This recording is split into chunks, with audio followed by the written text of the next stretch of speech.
সব মানুষের হাতে গ্যাস মাস্ক ছিল, কিন্তু যখন ট্রেনে বিষাক্ত গ্যাস ছাড়া হয় তখন কেউই মাস্ক পরে না। কারণ গ্যাস ছাড়ার সঙ্গে সঙ্গে সবাই খাঁচার ভেতরে বসে থাকা একটি পাখির দিকে তাকায় আর দেখে পাখিটা গ্যাসের মধ্যেও শ্বাস নিতে পারছে। এর মানে ছিল এই বিষাক্ত গ্যাসটা নকল। কিন্তু ঠিক তখনই তাদের পাশ দিয়ে আরেকটি ট্রেন চলে যায়, যেটার ভেতরে আসল বিষাক্ত গ্যাস ছাড়া হয়েছিল। ট্রেনের ভেতরে বসে থাকা যাত্রীরা যন্ত্রণায় চিৎকার করতে থাকে। এই দৃশ্য দেখে সবাই ভীষণভাবে স্তব্ধ হয়ে যায়। এই খেলাটার নিয়ম খুবই সহজ ছিল।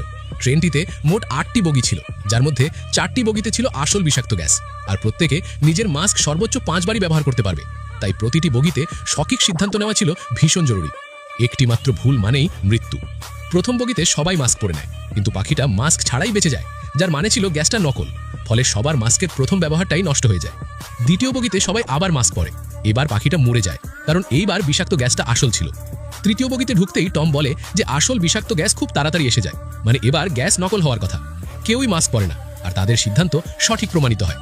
চতুর্থ বগিতে ঢোকার আগে একটি মোটা ছেলে বলে যে এই ট্রেন মডেলে প্রতি দ্বিতীয় বগির নিচে বৈদ্যুতিক যন্ত্র লাগানো আছে, তাই চতুর্থ বগিতে আসল গ্যাস থাকার সম্ভাবনা বেশি। কিছু মানুষ মাস্ক পরে আর কিছু পরে না, কিন্তু মোটা ছেলেটার কথা ঠিকই বের হয়।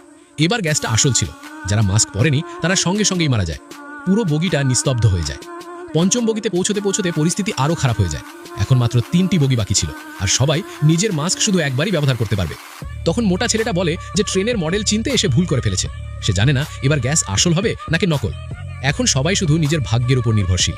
ষষ্ঠ বগিতে সবাই মাস্ক পরে নেয়, কিন্তু তখনই জানা যায় গ্যাসটা নকল ছিল। এখন পরিষ্কার হয়ে যায় যে পরের 2টি বগিতেই আসল বিষাক্ত গ্যাস থাকবে।